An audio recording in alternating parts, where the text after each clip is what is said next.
Olá, pessoal, tudo bem? Começamos mais um episódio do República de Ideias, o podcast da Ateliê de Humanidades. Para quem não nos conhece, acesse ateliêdehumanidades.com. Também pode nos seguir em todas as nossas redes. Esse episódio é mais um que a gente está fazendo junto com o grupo de pesquisa, que é com o apoio do CNPq, que é o Crise, Metamorfose e Sociologia, que tem seu nome fantasia Metamorfose da Sociologia, que nasceu no âmbito de um grupo de estudos em teoria social e acabou que foi amadurecendo a partir de uma troca bastante viva de pesquisadores, dentre eles os que estão aqui, né, Lucas Fael Soneghetti, Felipe Maia, e outros mais, não vou mencioná-los aqui, e acabou ganhando, então, um nível de institucionalidade e de avanço como grupo de pesquisa.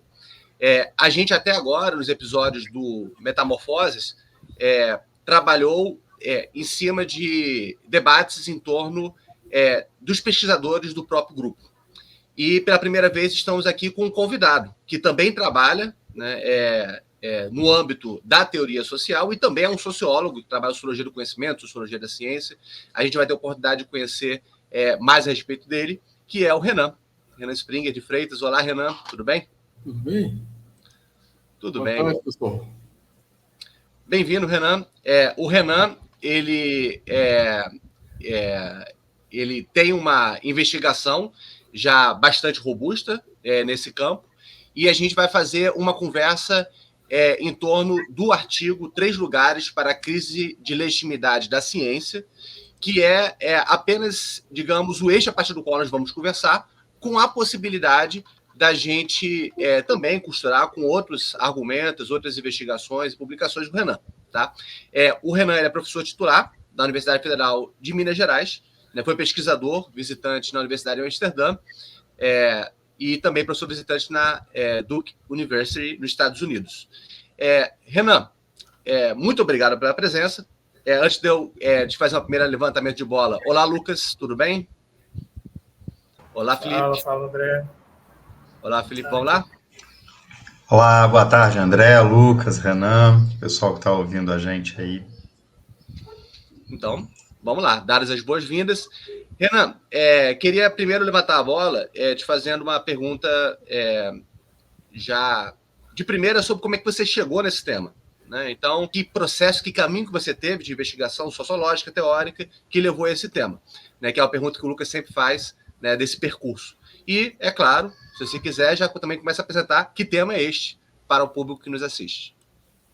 Bom, muito obrigado, André. Antes de mais nada, tenho que dar os parabéns a todos vocês por essa iniciativa. Eu acho que isso é um marco para a gente poder ter esse tipo de empreendimento, né, que vocês estão fazendo. E obrigado com muita satisfação que eu estou aqui. Bom, esse trabalho especificamente, os 3 lugares para a crise de legitimidade da ciência, ele surgiu, na verdade, um convite de um dossiê que a revista Tempo Social estava fazendo sobre crises de legitimidade sobre vários aspectos, né, durante a pandemia, e abriram espaço para a ciência também. E o trabalho surgiu por causa disso. Inclusive, alguns dos textos que, para mim, foram muito importantes para construir meu argumento, eu fiquei conhecendo a partir desse convite, a partir da pesquisa que eu fiz para poder produzir esse texto, principalmente o trabalho de um historiador que eu achei fantástico sobre a crise na República de Weimar.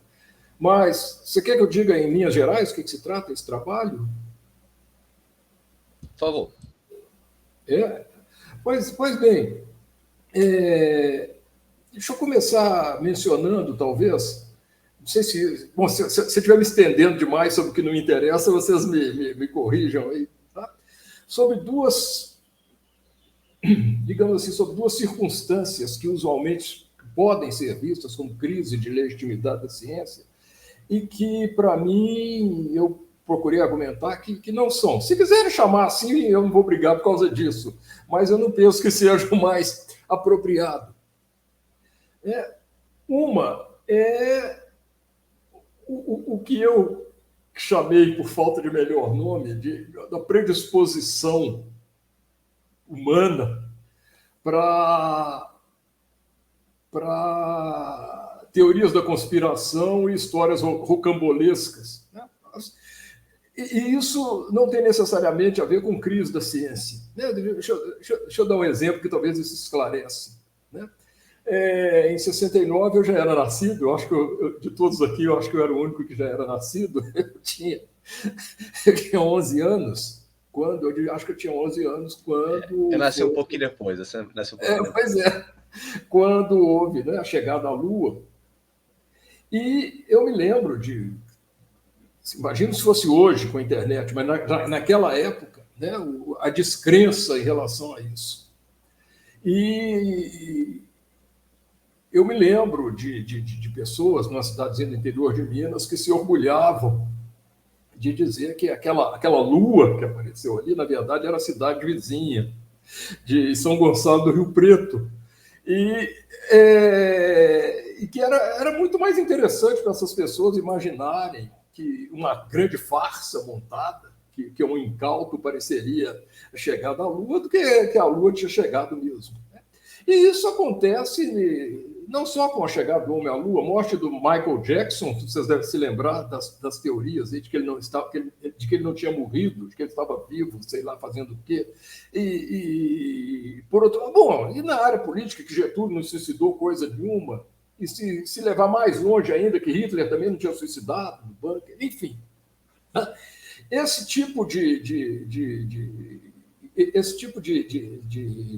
ideia, né, às vezes se dissemina, mas eu não vejo isso como indicador de crise da ciência, embora que passe por isso. Tá?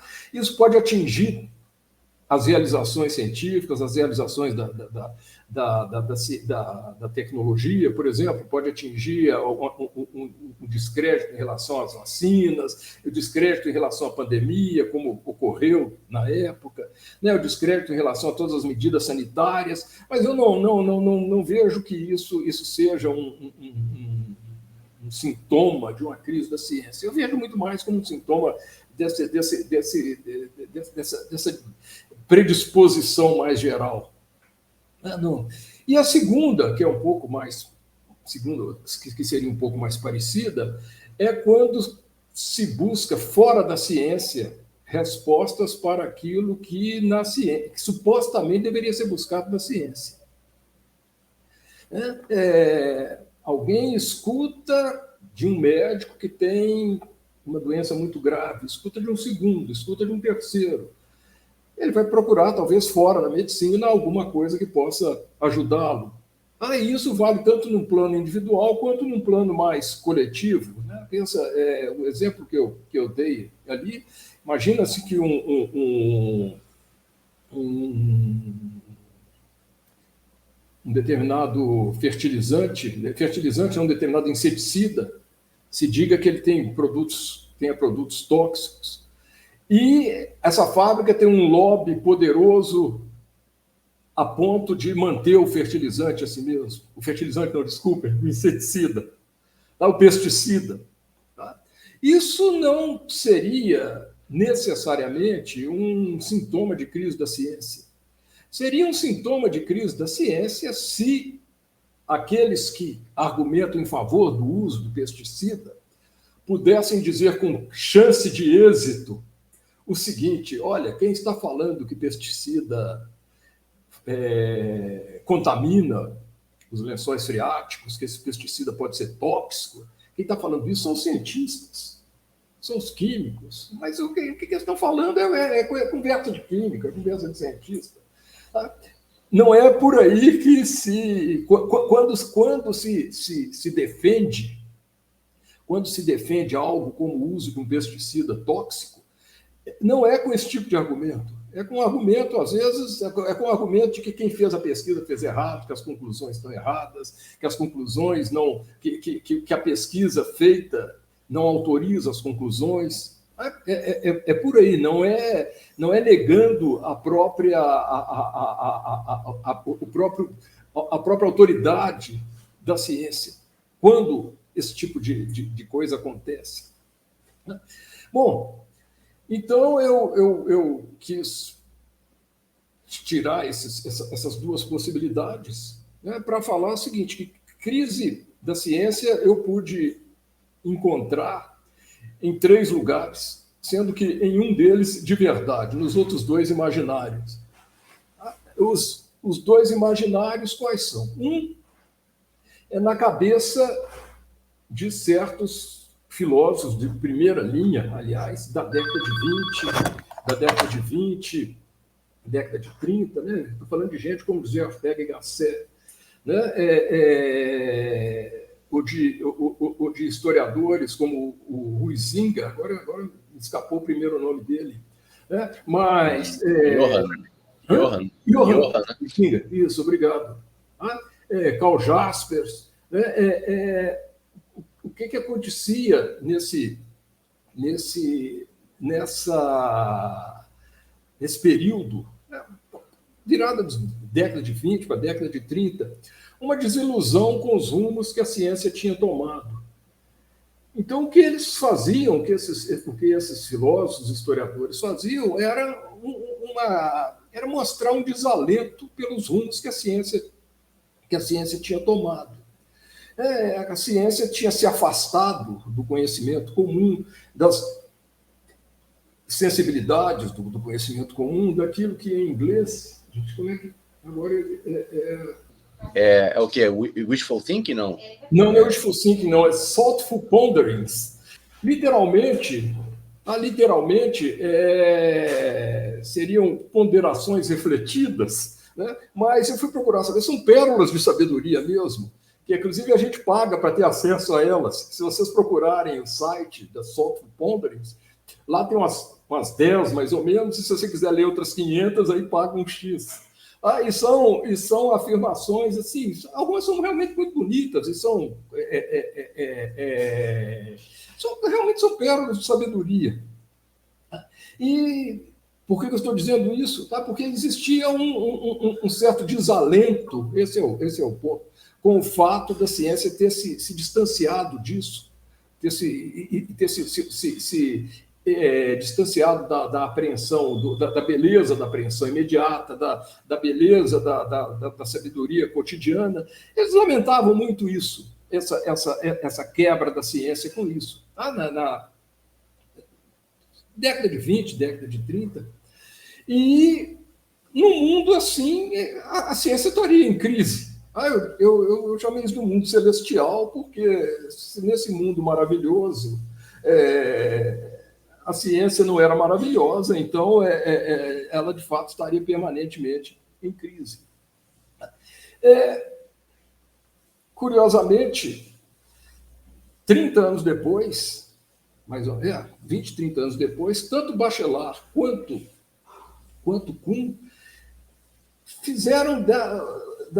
traçaram exatamente o mesmo quadro que era traçado na década de 20 e 30. A ciência se afastou mesmo do conhecimento comum, a ciência se afastou dessas ponderações refletidas, mas a ciência é isso mesmo. É o que falariam. No caso mais particular do Bachelard, ele foi mais longe ainda, ao dizer a ciência se tornou intrinsecamente difícil. A ciência contemporânea é intrinsecamente difícil, ela não tem mais nenhuma conexão com o conhecimento comum. Pelo conhecimento comum você não chega a ela. No passado, gerações, a ciência era difícil no início, mas depois era absorvida. Depois ela era absorvida pelas gerações que cresciam com elas. Agora não é mais assim. A ciência ela nasce difícil e permanece fora do alcance de quem não tem uma formação muito especializada. E assim se Bachelard pudesse ter um diálogo com esses filósofos da década de 20, eu acho que o que ele teria para dizer para eles seria: vocês têm razão em tudo que vocês estão falando, só que ciência é isso mesmo. Nesse mundo sublunar em que a gente vive, ciência é isso, não tem outra. Essa ciência que abarcaria, né, a beleza, digamos assim, da sabedoria da sabedoria do dia a dia. Então, esse era um lugar.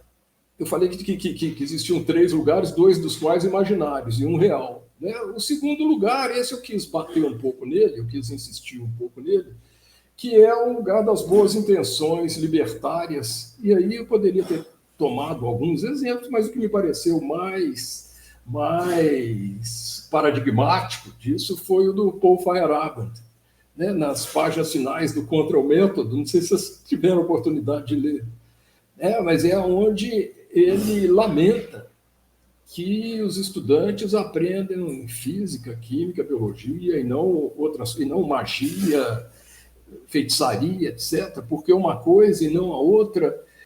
Ele estava bastante incomodado, né? Feyerabend estava bastante incomodado com a situação da ciência, não por ela ter se distanciado do conhecimento comum, não por ela ter tomado os rumos que não seriam, na visão daqueles filósofos da década de 20, o ideal, mas ele achava o seguinte, para colocar isso em termos muito resumidos, que a ciência desfrutava de um prestígio que ela não merece.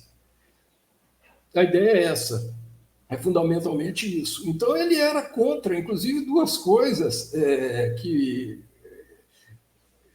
acho que hoje, se ele fosse bem sucedido nisso, eu não sei o que seria, pelo menos de nós, professores universitários. Tá? Ele era contra o Estado, ele era a favor, ele era a favor da separação do Estado da ciência. Na visão dele, o Estado não precisava gastar um centavo com o cientista. Ou, se gastasse, teria que ser num processo permanente de disputa. Assim como as disciplinas também. Né? As disciplinas, que eu digo, as disciplinas da escola. Tá? Pode ter física, química, biologia, matemática? Pode, ok. Ele não vai falar que não pode, mas isso teria que ser confirmado e reconfirmado, talvez quase que anualmente ou a cada 2 anos, sei lá como, isso não é detalhado. Tá? Mas isso teria que ser permanentemente debatido. Isso teria que ser um objeto de debate permanente. E numa perspectiva como essa, a ciência vai estar sempre em crise. A ciência vai estar sempre em crise porque ela está desfrutando de uma autoridade que ela não merece. E aí está se ensinando o que não se sabe se é o que deveria ensinar. Eu quero só chamar a atenção para uma coisa que eu acho particularmente importante com relação a isso, que é o seguinte: o Feyerabend, ele tinha uma preocupação mais do que justificada, não é, com qualquer imposição tirânica, é claro. A ciência não pode estar sujeita a imposições tirânicas. Mas todo o sistema dele, todo o modelo dele, ele precisava de uma imposição tirânica, que era permanecer no reino o que o Bachelard chama do reino da elementaridade. Ele teria que supor permanentemente, dentro do modelo dele, que existia uma continuidade entre a ciência e o conhecimento comum. Ele supunha que existia essa continuidade, porque só sob o pressuposto dessa continuidade que você pode imaginar que qualquer assunto da ciência pode ser permanentemente objeto de debate entre grupos os mais variados. Então, se você tem um conhecimento que é altamente especializado, que é necessário uma formação extremamente especializada para poder conversar sobre aquilo, não existe espaço para um debate mais amplo, no caso desse, pelo menos no que se refere ao próprio conhecimento. Bom, finalmente, o lugar onde aquela história, né? Mostra aí uma crise da ciência para ver como é que é. Existe alguma? Mostra uma aí que eu quero ver. Esse é o exercício que eu me impus quando eu fui convidado a tratar desse tema, né? Já que eu tenho que falar de crise, de legitimidade da ciência, ver se eu acho alguma, para ver se mostra. E achei, de fato, existir, né, na República de Weimar, Por quê? Porque ali existia uma hostilidade à ciência. Pode até se dizer que no Brasil existe também, mas foi uma hostilidade à qual os cientistas tiveram que reagir. Tiveram que reagir como? Alterando os próprios fundamentos do conhecimento científico. Então, os físicos tiveram que se haver com o conceito de causalidade, por exemplo. A física, a partir de agora, diziam esses físicos que não eram físicos da periferia, ao contrário, físicos que alguns deles até ganharam o prêmio Nobel depois. A física não tem mais compromisso com o conceito de causalidade. A física está em crise. Esse período entre guerras, né, depois da derrota alemã, em 18, ele trouxe, ele trouxe uma situação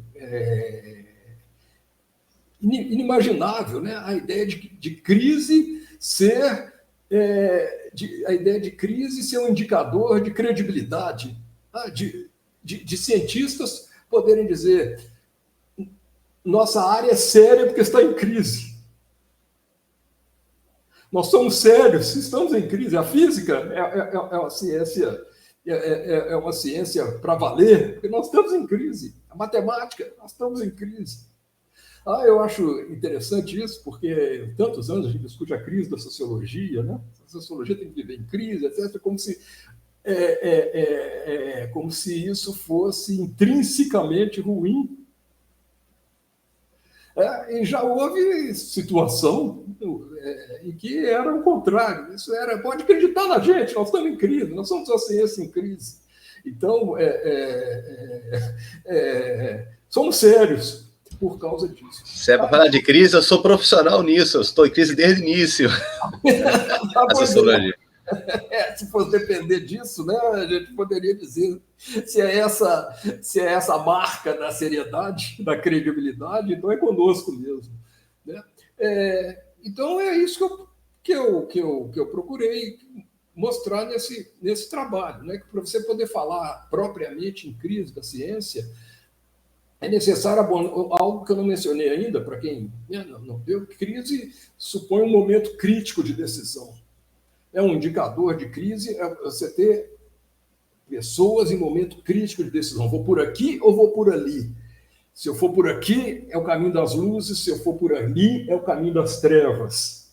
Isso que eu estou falando não é nada meu. Isso que eu trouxe desse historiador chamado Rudiger. O primeiro nome eu esqueci. Eu achei fabuloso esse trabalho dele por causa disso.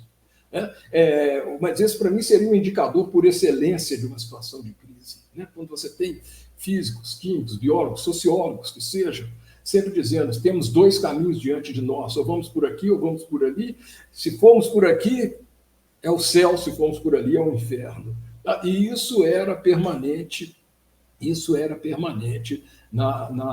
nesse período entre guerras, né, na República de Weimar, e sobre todos os aspectos, né, da física, da matemática, da química, sobre as diversas áreas. Até, deixa eu dar só mais uma informação que pode ser de interesse disso. Se eu não me engano, na década de 20, início dos anos 20, só se falava em crise econômica.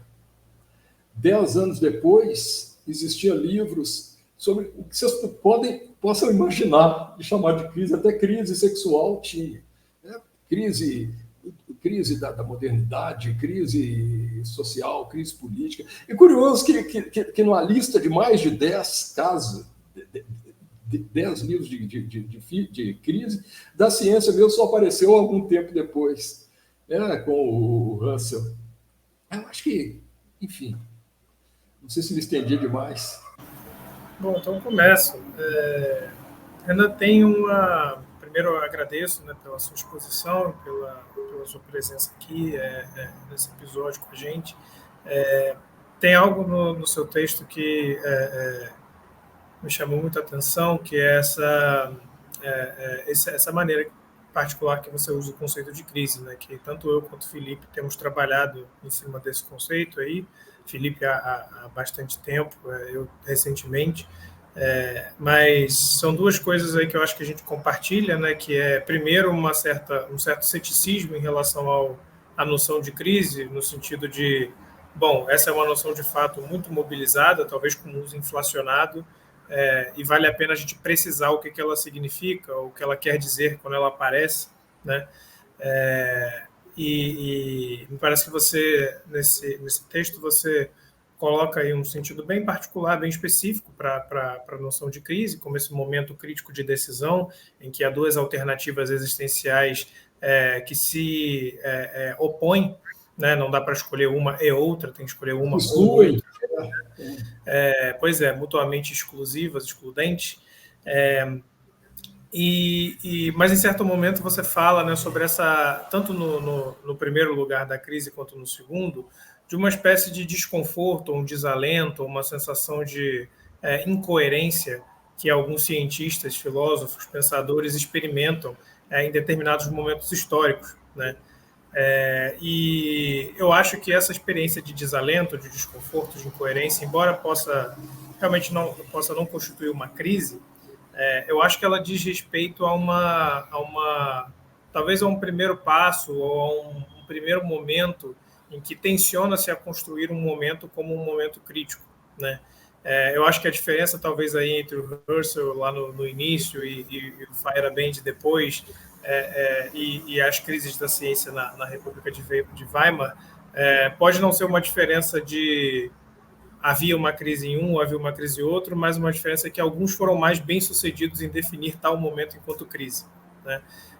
E aí, essa é uma primeira questão que eu queria colocar para a gente conversar, é que em que medida essa crise da ciência, ela não é algo que está de maneira mais ou menos latente, eu diria desde do século XX até o século XXI, e que, a depender de outros arranjos institucionais, de outras configurações, essa crise aparece de maneira mais crítica, ou, colocando de outro modo, há mais condições de sucesso para que ela se constitua enquanto crise, né?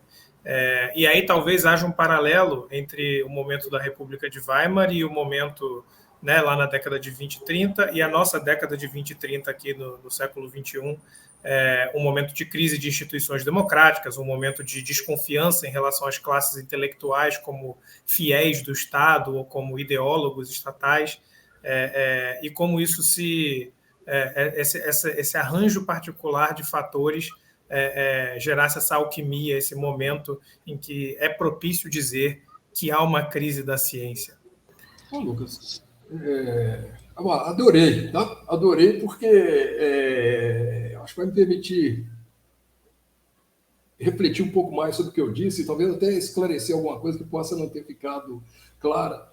Olha só, na década de 20, né, 20, 30, eu mencionei aqueles filósofos e o John Huizinga, que estavam aqueles historiadores que se sentiam realmente desolados com a situação da ciência. Mas aí você disse, isso não seria alguma coisa latente que depois se desenvolveu? Eu estou assim, reagindo a frio, mas eu tendo a pensar que não, Lucas, pelo seguinte, quando você vai para a década de 50, 60, a descrição que é feita nessa década é a mesma. Se você pensa em autores como Bachelard e Kuhn, eles não tinham uma divergência da década de 20 sobre sobre os caminhos que a ciência tinha tomado. E nenhum dos dois viam aquilo como crise. Ao contrário, quer dizer, no caso de Kuhn, então, menos ainda. Eu estou me lembrando aqui, não sei se você se lembra dessa passagem, o Ortega y Gasset, na década de 20, né, ele se queixa de que a ciência ela é levada a cabo, né, ela é desenvolvida.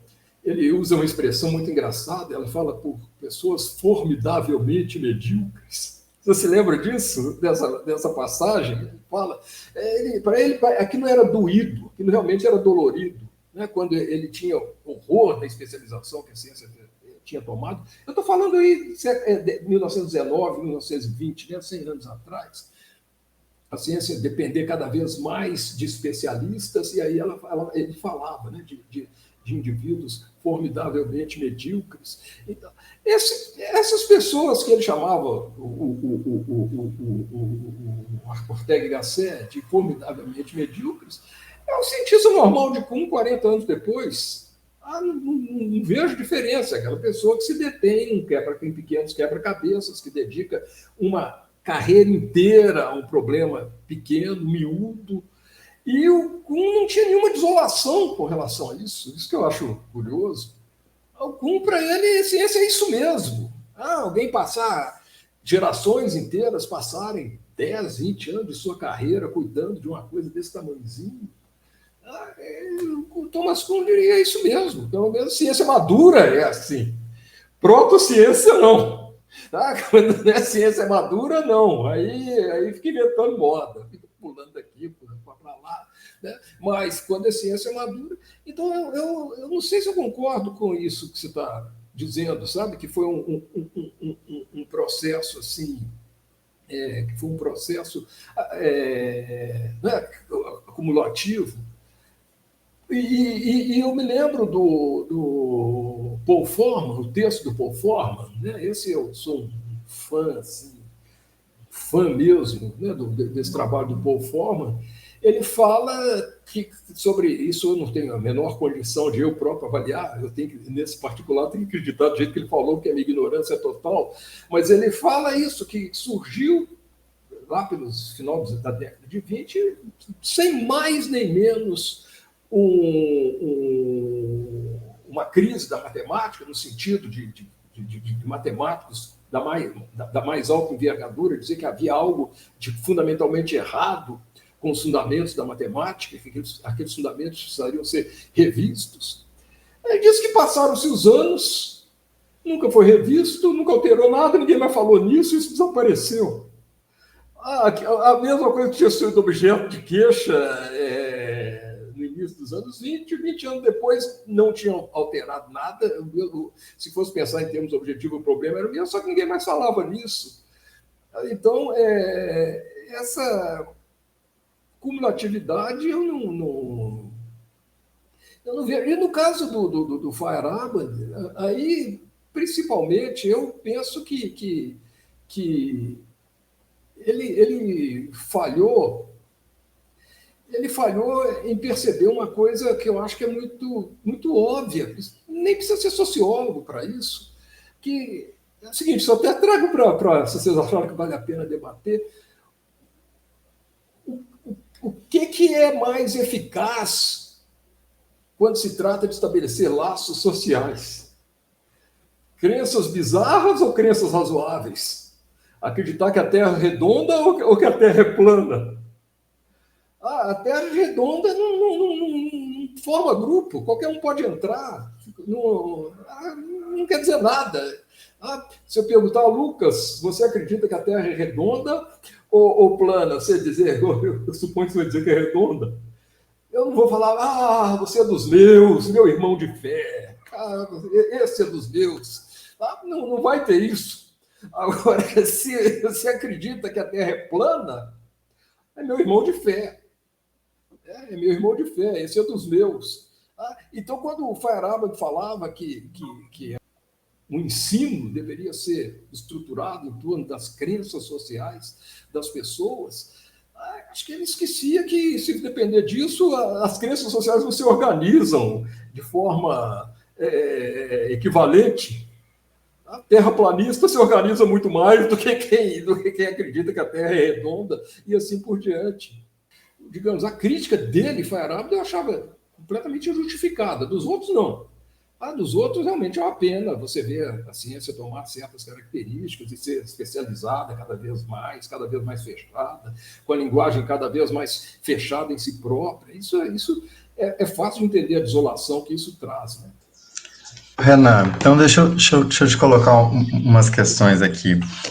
Primeiro, queria te parabenizar pelo texto. Acho que é um texto muito legal, é um texto que consegue conectar a discussão que você tem feito, né, sobre a sociologia do conhecimento, a história das ciências e a expertise que você tem nisso, né, com o problema atual e de um jeito muito, também, persuasivo, é gostoso ler seu texto, é legal pensar com as coisas que você coloca, né? E eu acho assim, você trabalha com conceito de crise, né, que você tira lá do Rudiger, né, basicamente, eu acho. Na verdade, é o conceito do Koselleck, né, que é bastante fiel à origem da ideia de crise lá no grego krinos, como o próprio Koselleck trata, né, em que a crise é o momento da decisão, é o momento do julgamento diante de uma cisão, né, de uma alternativa existencial. Então, eu acho que, enfim, isso é uma forma assim, bem interessante de trabalhar com a ideia de crise, né?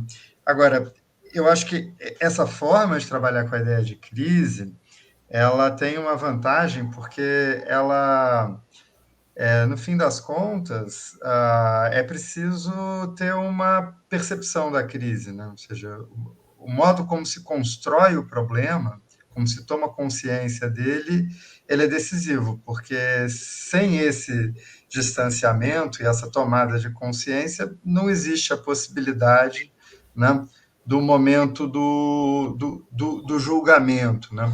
Agora, eu não sei se essa conceitualização, se ela faz muito jus a certos elementos mais objetivos da situação de crise, né? Sobretudo quando a tomada de decisão é particularmente difícil, porque há alguma escassez de recurso, há algum problema funcional,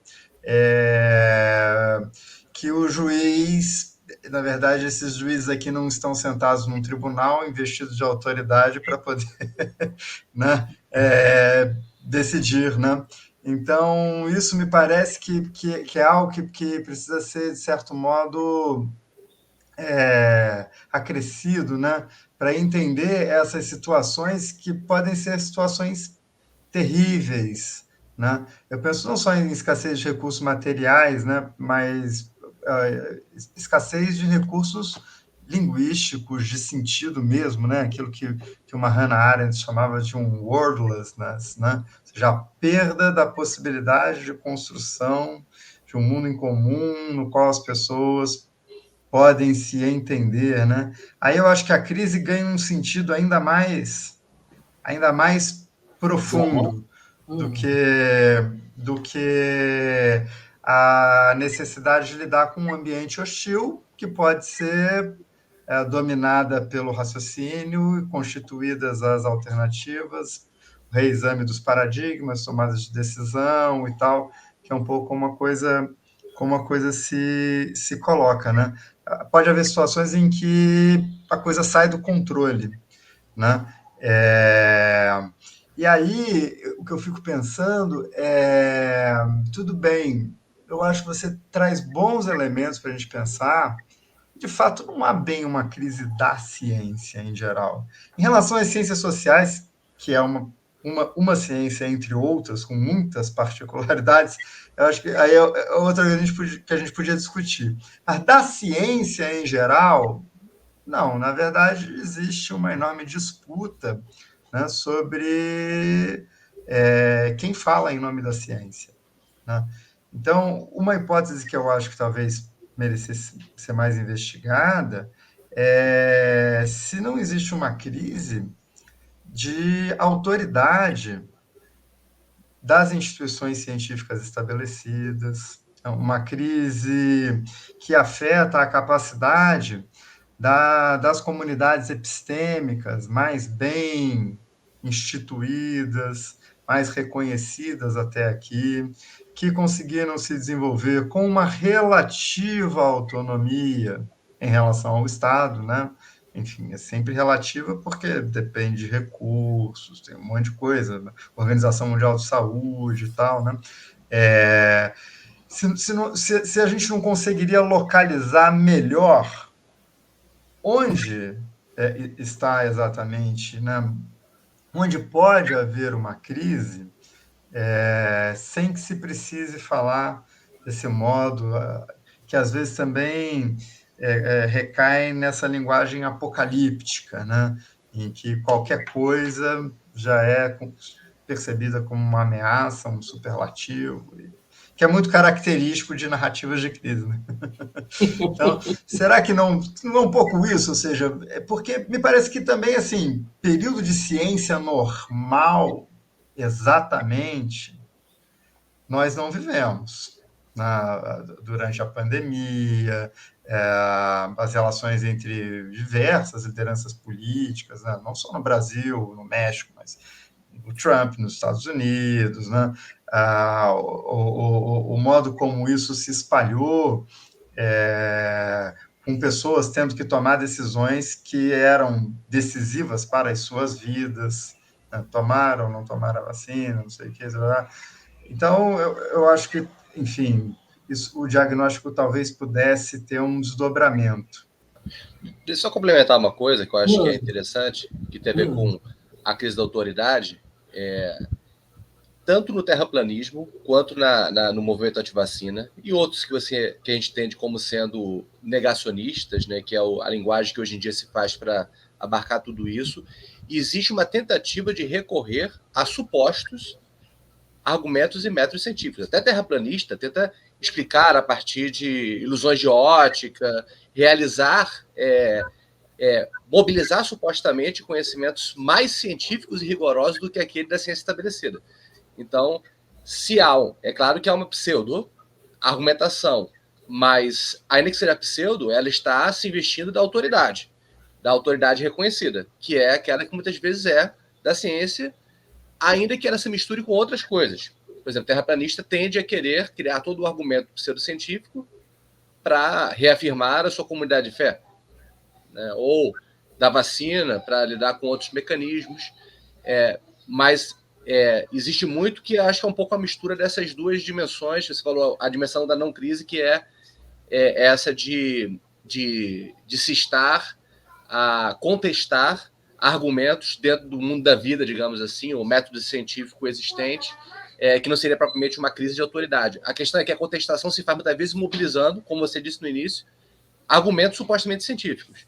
Então, não sei até que ponto até a interpretação que se faz hoje em dia do que se chama de negacionismo, como se é negacionismo da ciência ou anticientífico, se é adequado. Eu acho mais a ver até com o que o Felipe acabou de falar, que crise de autoridade, no sentido de você ter um campo muito aberto de contestação a partir da transformação dos mídias existentes, a partir de ganhar voz, não somente na antiga indústria cultural de massa, como nos canais de televisão, mas rede social, em que pessoas podem, digamos assim, se investir da autoridade e supostamente falar em nome da ciência para contestar a ciência.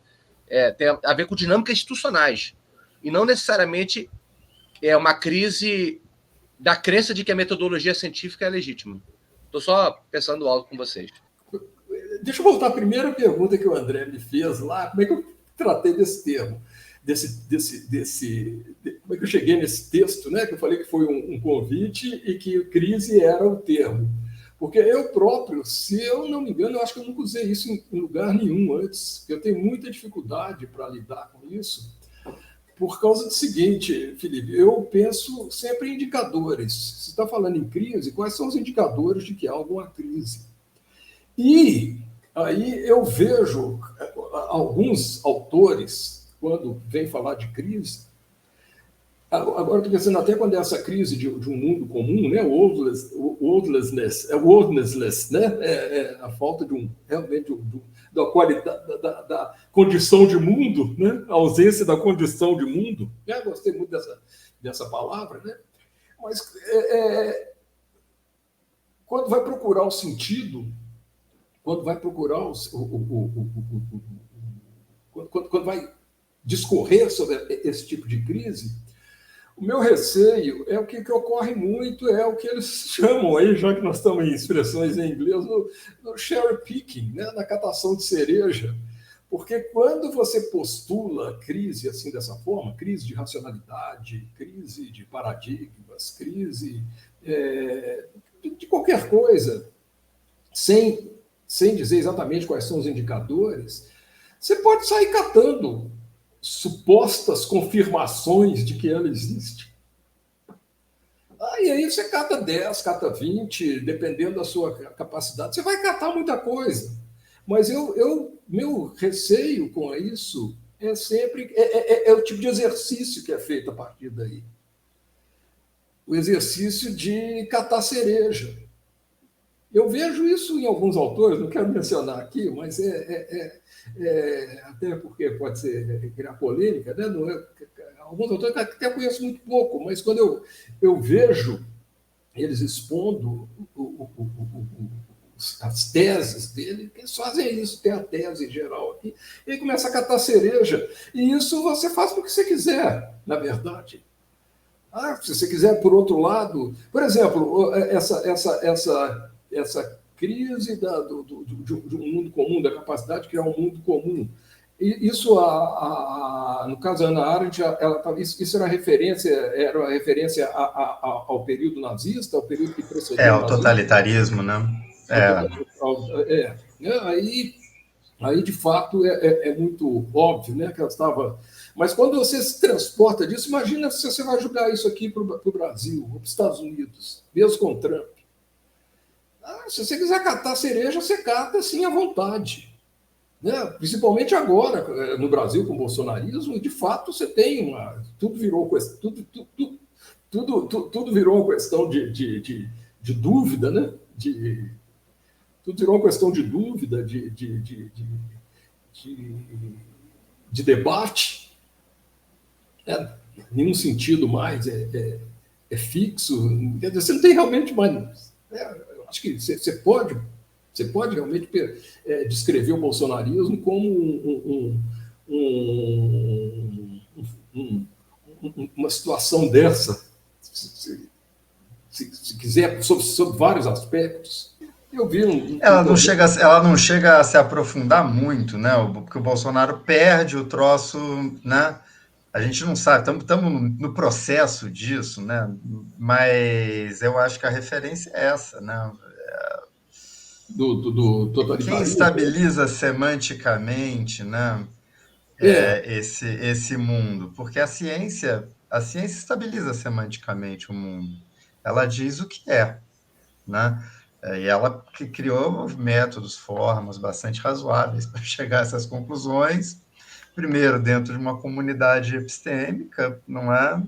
E depois, para fora, inclusive sob escrutínio de outras comunidades epistêmicas, de pessoas letradas e tal, né? Mas em que medida, né, isso entraria na conversa sobre crime? Olha, dentro do raciocínio que eu tentei desenvolver, seria se, por exemplo, se pudesse dizer que quem está falando que vacina funciona é a ciência. E daí? A coisa não vai por aí. É o que o André trouxe, né, inclusive. Quem quiser contestar a vacina não vai falar assim, quem está falando que a vacina funciona é a ciência. Acredita na ciência quem quiser. A coisa não vai por aí.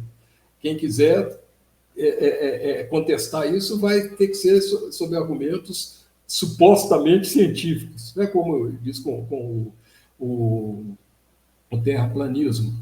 Né? Mas agora, assim, saindo desse meu texto e entrando nessa discussão que o André mencionou, eu não sei se foi por aí, André, mas eu penso que dá para manter ainda a ideia de negacionismo. Eu não sei se você disse que não seria adequado manter a ideia de negacionismo quando se fala, por exemplo, de terraplanismo e de negação da vacina. Foi isso que você disse, né? Eu tenho dúvidas. Eu coloquei em dúvida se aplica. No caso, eu acho que sim, ainda que seja problemática a abrangência que isso se dá, né? Porque parece que acaba sendo identificação apenas de um grupo ou certo tipo de argumento, enquanto que a contestação de argumentos cientificamente estabelecidos não é exclusividade de nenhum grupo político socialmente existente, né? Poderíamos falar que existe negacionismo de esquerda também. Então, eu não gosto muito do termo. E como é que é feita a negação? Eu acho que tem dois tipos de negação. Eu acho que tem a negação do idiota, que se aplica muito ao Bolsonaro. Todo idiota pode dizer, diante do argumento perfeito, ele fala assim, ainda não acredito. Não aceito. É o idiota. O idiota ele pode dizer não, dada a sua plena ignorância das coisas. Até 2 + 2 é 4, o idiota vai dizer, não, mas ainda não estou acreditando nisso. Beleza. Tem a negação do idiota e tem a negação daquele vai dizer, não, você está baseado numa falsa ciência. Na verdade, estão fazendo lobby para você acreditar nisso. E aí você cria toda uma argumentação que às vezes não, muitas vezes entra pela conspiração, né? A conspiração de direita é isso, comunismo internacional, a conspiração de esquerda é a CIA manipulando as grandes. Às vezes tem até um encontro entre elas, né? Quando fala que, ao mesmo tempo, é uma grande corporação internacional, ela pode ser ou comunismo ou para um lobby de grandes indústrias farmacêuticas, e essas coisas se misturam numa argumentação que às vezes quer ser investida de ciência. Aí isso é negacionismo em que sentido? É uma negação do argumento estabelecido. Porém, existe às vezes uma pretensão de estar sendo mais científico do que os cientistas. É isso que é bizarro. Eu penso, quer dizer, tentando ainda manter isso dentro do negacionismo, eu imagino que é uma característica do negacionismo ser parasitário. Eu estou até tentando explorar isso num trabalho novo que eu estou fazendo. O negacionismo ele é parasitário. Então, ele se vale de qualquer concepção. Mas aí não só de concepção teórica, mas de concepção filosófica também. Pode ser cético, pode ser empirista, pode ser racionalista, pode ser relativista, pode ser o que for. Agora, o parasitismo disso, eu acho que é mantido dentro do negacionismo. Um exemplo assim, extremo que eu tive a infelicidade de ver, né? A enorme infelicidade de ver, foi aquele antigo presidente do Irã, né? o Ahmadinejad. Você sabe, né? Ele sempre negou o Holocausto, e alguém questionou por negar o Holocausto, ele disse: isso é conhecimento histórico. O conhecimento histórico é sempre passível de revisão. Quer dizer, é um raciocínio epistemológico. É verdade que conhecimento histórico é passível de revisão, absolutamente verdadeiro essa frase, né? Agora, foi parasitada para isso. Eu imagino que é um parasitismo dessa natureza, sabe? O Bruno Latour, ele meio que fala disso quando ele fala de negacionismo. Né? Negacionismo, ele utiliza do ceticismo da ciência para parasitar a ciência e destruir as próprias bases do argumento científico. Na linguagem do Latour, a ciência ela mobiliza esses sistemas sociotécnicos. Já o negacionista, ele vai supostamente utilizar esse argumento, né? Não, é revisável, não existe consenso de 100%, mas ele não passa pelos sistemas sociotécnicos, ele não passa por todo o aparelho científico para fazer a prova dele. Ele só parasita o ceticismo e cata para tentar construir um argumento em cima disso.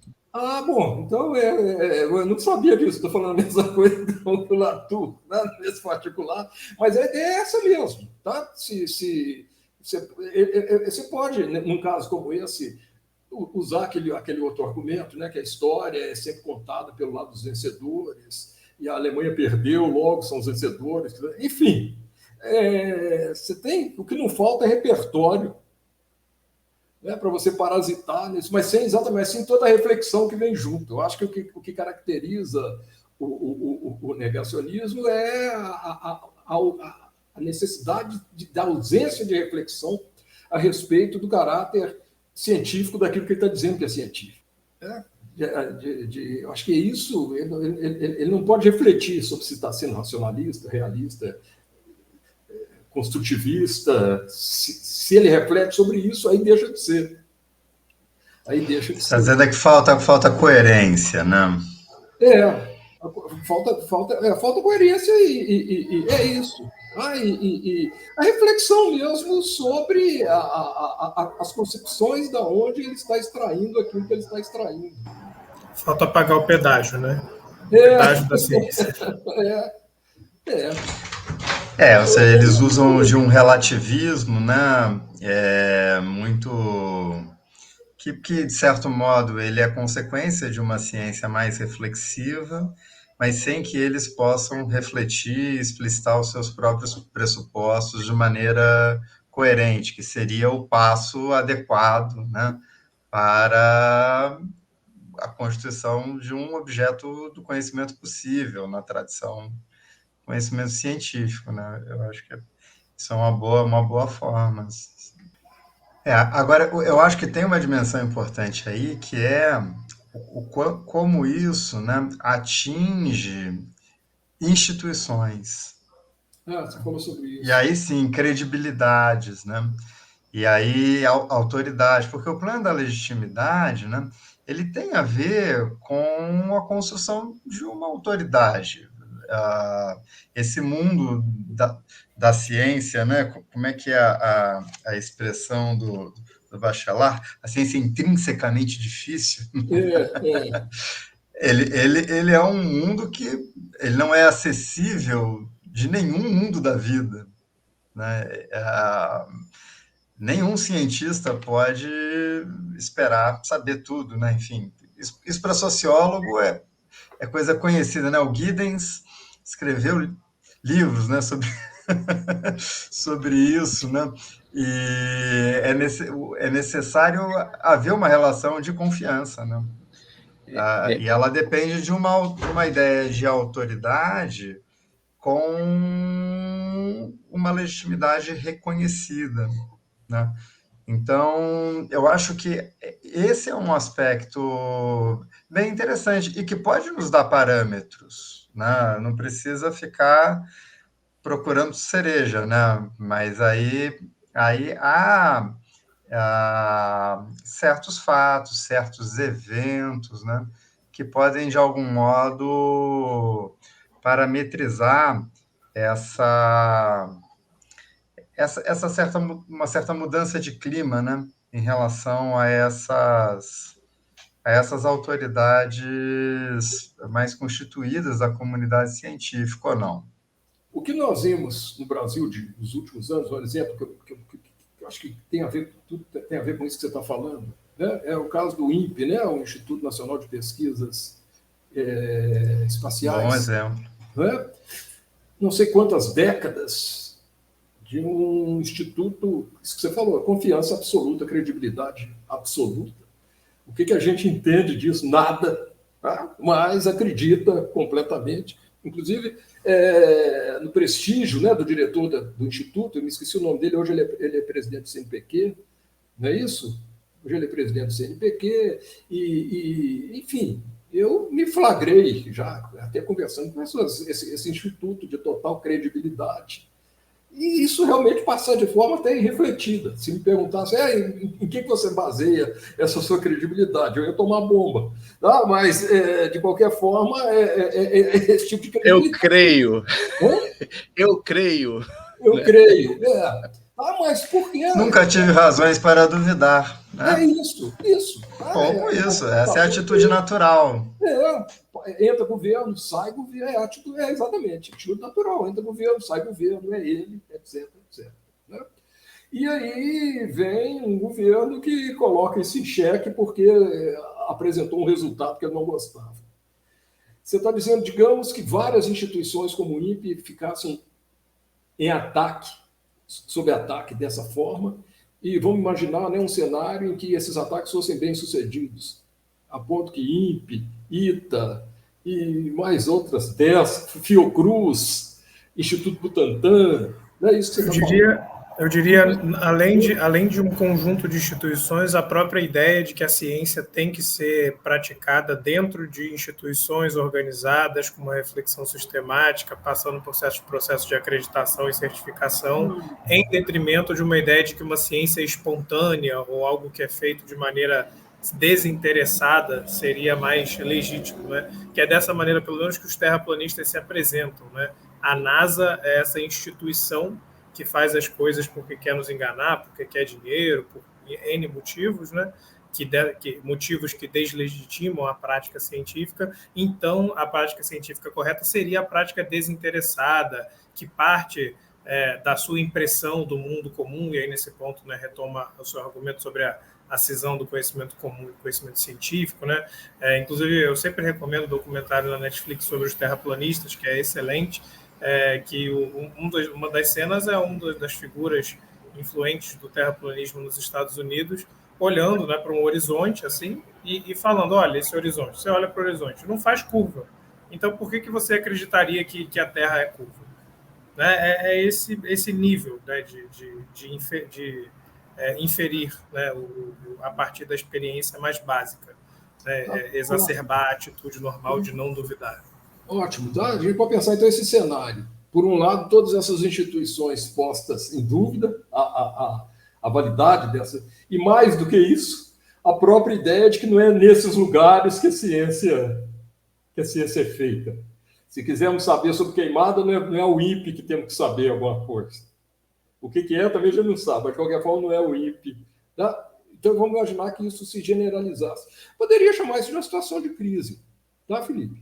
Poderia chamar isso de crise, mas eu, assim, para ficar satisfeito, para chamar de crise, isso, uma situação dessa de crise, eu teria que dizer que isso tem algum efeito, além de fazer barulho, que isso realmente tem um efeito sobre os autoproclamados cientistas. Porque uma coisa é você dizer que existe esse cenário. Agora, olha que diferença brutal. Além de existir esse cenário, os cientistas levarem isso a sério e falar: temos que rever os fundamentos da nossa ciência, temos que rever os fundamentos da física, temos que rever o fundamento da química, temos que rever o fundamento da biologia, senão essa coisa pega. Você vê que é uma situação, acho que infinitamente mais grave. Não, mas tem o lado seguinte. Você falou assim, se a crise seria levada quando se fosse atingir os fundamentos da ciência. Aí eu lembro que nesse processo, uma parte, digamos, considerável daqueles que criticavam os fundamentos da ciência eram postas do lado do pensamento crítico, às vezes associado ao progressismo. E essa crise, quando ela se tornou algo onde ganhou força o argumento conservador e até reacionário, como a gente viu, acabou que a própria posição, digamos, mais progressista ou de esquerda, começou a assumir: não, você tem que acreditar na ciência como ela é, você tem que considerar os fundamentos do método científico. Então, houve até uma reconfiguração da forma de se compreender a ciência desde o surgimento do Bolsonaro. Mas é interessante que houve aqueles que se assumem como posições mais vinculadas a um pensamento crítico progressista, emancipatório, sei lá o que for, eles tiveram que contornar um pouco sua visão de ciência quando viu uma possível crise de legitimidade institucionalmente estabelecida por parte de forças bolsonaristas, né? E que não entra só em colapso o funcionamento das instituições científicas, mas também das próprias organizações de Estado. Acho que esse ponto me parece que daria para sustentar. Uma crise de autoridade, né? Uma crise nas instituições, e isso tem a ver com o modo como a sociedade reconhece a autoridade, você reconhece a legitimidade, né? Então, aí, ou talvez a palavra melhor fosse até a legitimação, né? Os processos de legitimação, os processos pelos quais aquela prática é reconhecida como legítima, né? É menos uma crise dentro da comunidade, né? Não é a crise que o Thomas Kuhn descreve, por exemplo. Ela não leva à mudança de paradigma, não leva à ruptura dentro da comunidade científica, né? Mas é um desarranjo, às vezes até como crise mesmo, na relação com a sociedade, né? Não sei, eu pensaria mais, era um pouco assim que eu estava pensando. Muito bem. Renan, muito obrigado pela presença. Por favor, complemente. Posso fazer considerações finais, mas foi uma ótima conversa, tendo aquele espírito de comunidade científica, né? Por que espírito de comunidade científica? Um diálogo em busca de um... Aí eu estou sendo muito habermasiano, né? Em busca de um entendimento em torno de problemas epistemicamente relevantes.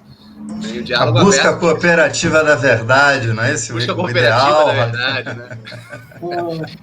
Engraçado que o próprio Habermas, eu estava lembrando que desde o início, quando o Renan falou, o Habermas também não acredita nessa possibilidade de tradução plena para ação comunicativa, desde lá do Ciência Técnica como Ideologia, Técnica como Ideologia, ele fala sobre esse limite, né?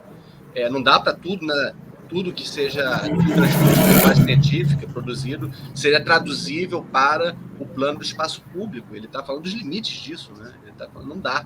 Tem que passar por certificações, tem que passar por canais deliberativos, mas não dá para tudo ser a lá o Fireband que quer colocar tudo em disputa. Não dá.